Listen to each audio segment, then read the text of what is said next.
lot of that intuition you're talking about, like you were mentioning, you're working on somebody and then something says right glute.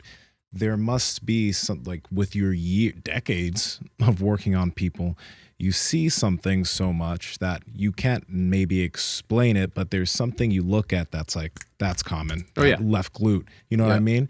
And it's like a lot of people just need more experience. But one thing that they need is something that you've been continuing to echo is an open mind to trying and seeing new things and techniques, because those things might open up something that they could potentially be able to understand about people's bodies and see a new through line that they can't necessarily explain or that they don't see in textbooks. Sure. Yeah. The crappy part about that is it typically costs a lot of money because you're bouncing from practitioner to practitioner. And what I see a lot of times is people get buyer's fatigue, right? Like they'll ask, you know, how much is this session going to cost me? And I tell them and they're just like, I know. The time, it took me 14 years to get out of my knee pain. And towards the tail end, when I had a good paying job, I was just throwing money at people.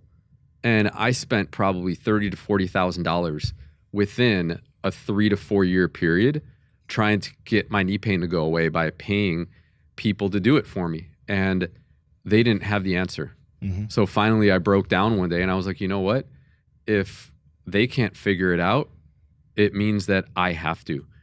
And, you know, I was 30 years old and I was not ready to hang up the old barbell and the old bike and not run anymore because of how much pain I had. So a lot of times too, you know, you're going to be driven by your want to get out of pain. Okay. Where a lot of people, they will enjoy being in pain subconsciously because they're no longer challenged. Okay. So I see a lot of people, you know, they're going to keep on talking like, hey, yeah, man, I'm going to come in and see you. And I'm like, okay, yeah, you know, I'm ready whenever you are. And it's just kind of like, I realize you're too comfortable. You know, you want that out. If there's something that's going to challenge you, I can't do that because of my back. I can't go on that fun skiing vacation because of my knee. Okay. And you get stuck in that victim rut.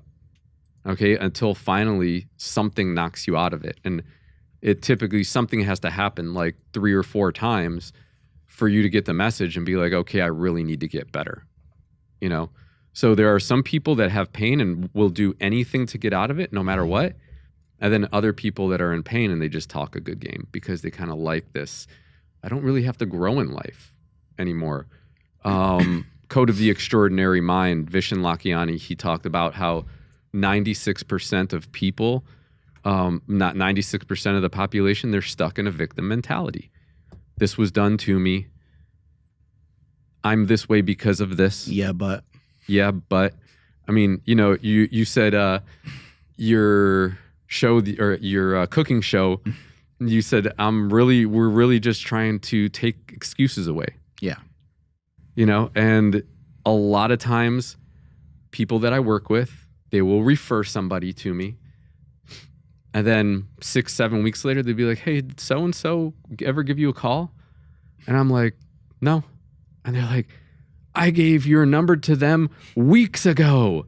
Like they are telling me that they're in so much pain constantly, blah, blah, blah. And I'm just like people will get really upset. And I'll put my hand on their shoulder. I'm like, it's okay. Like when they're ready, they'll come. But they're constantly complaining. They're just talking a good game. That's all they're doing. Yeah. Okay. They are stuck in that victim mentality where it's kind of like comfortable to be in that little bubble where people don't expect too much from them, you know? And like, if there's anything that we've seen with all the stimulus the government has been giving out, people just want to be taken care of. Right? It takes a very different mentality to either be hurt and like, I'm going to live through this, or to be so hurt where you want to keep on doing something else, right? So now the pain is creating more pain from you not being able to do something where you're going to say, I'm going to figure out till the, you know, the ends of the earth, what is going on with my body because I want to live. My nephew had a lot of pain and he could barely walk. He's only like 10, I think.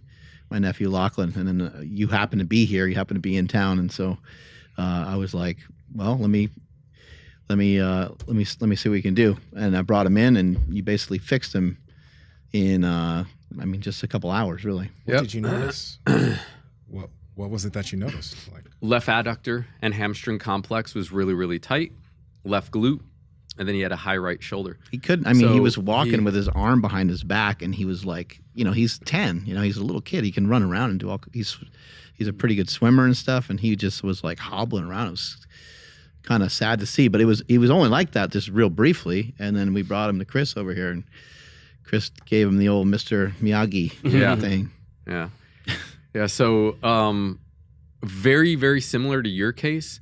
Yours was more linear. Yours was right hamstring going up into the right side back. mm-hmm. He had an X pattern issue. So his left hamstring glute complex and adductor complex was all tight and rotating his foot outward. And that was creating a problem up the right side back into his shoulder. So the focal point was halfway between. And here's the thing is nobody wakes up and calls into work saying my glute is in pain, right? The body is going to go to an area that's going to be detrimental to movement for the most part, okay? Back pain right now, I believe, is a $100 billion a year industry. It's $30 billion in cost and treatment, okay? And then it's another 30 to 40 billion in lost production, and then it's another 30 billion in lost wages, something like that, okay? So, it's pretty considerable, and people will call up and say, boss, I can't come in today. I'm in bed, can't move, my back hurts, right? But then I work with people like that, and it's a glute or it's a hamstring, right? Or their structure is a little bit out of whack, like Andrew. And you just, a well-placed baseball bat in that left trap, and all of a sudden he's right as the rain, just walking around, loving life again. Yeah. I'm curious about this. Like in your book, the Back Pain Bible, you have a whole section on feet. And in powerlifting, we see a lot of people who are walking with duck feet. Yeah. Their feet are both facing out, or one foot is facing out, or it's just, it doesn't seem that great for walking or lifting. Now, if somebody's walking around and their feet are dysfunctional, and we've been learning about feet for a while now, like we've made a big difference for ourselves, what are some things that people can do? And by the way, guys, you need to get that book, Back Pain Bible. It's very fucking good. Thank you. I'm looking at rolling the glutes. And then something very easy to start off with would probably be the 75, 90, 120 stretch that I have in there. Mm-hmm. You want to start off with a 75. When you can get 15 repetitions, your head down close to your foot, then you can move out to the 90. When you get about 15 repetitions down in the 90, then you can move out to the 120. But it's baby steps, right? Yeah. Pressure first, and then we want to do the stretching after. Gotcha. So that's something really, really easy. Doesn't require any education, barely any money, $3 for a lacrosse ball, Mm-hmm. And then a little bit of your time. Probably 5 minutes. Roll on it for 3 minutes.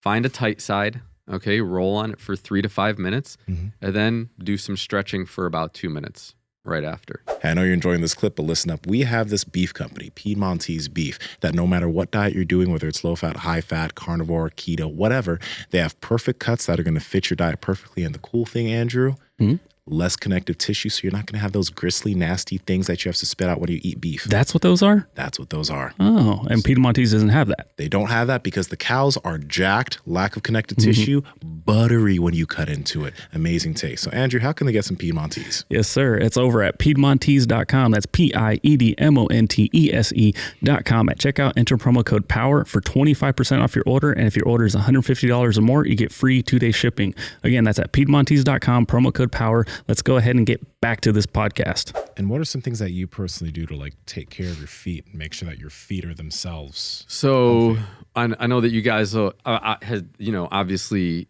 promote this and seen it too, especially when I'm warming up. It's going to be barefoot. I have the Vibram shoes, the five finger, the 5-toe shoes. I will sprint in those. I will run some medium to long distance in them every once in a while. Maybe like once or twice a month. Okay. I will also roll my feet with a lacrosse ball, I'll also roll my feet on a barbell. Okay, you do it on the barbell and it's like 10xing what the lacrosse ball is doing. I'm gonna go do that. Every once in a while, get a golf ball in there, something like that. And then there are really fantastic things that something like an Epsom salt bath can do if you're doing it just for your feet. Okay, I recommend just doing it for the whole body. But if you're doing it just for your feet, you know, you're looking at Chinese medicine once again, drawing toxins out and whatnot from the bottom of the feet, because that's kind of an endpoint in the human body. So I think that magnesium baths, the Epsom salt baths, are heavily underutilized. Heavily underutilized. So cheap. You can get a bag, like a 5-pound bag off Amazon for like $9. Okay. And once again, it comes down to taking care of yourself. Okay.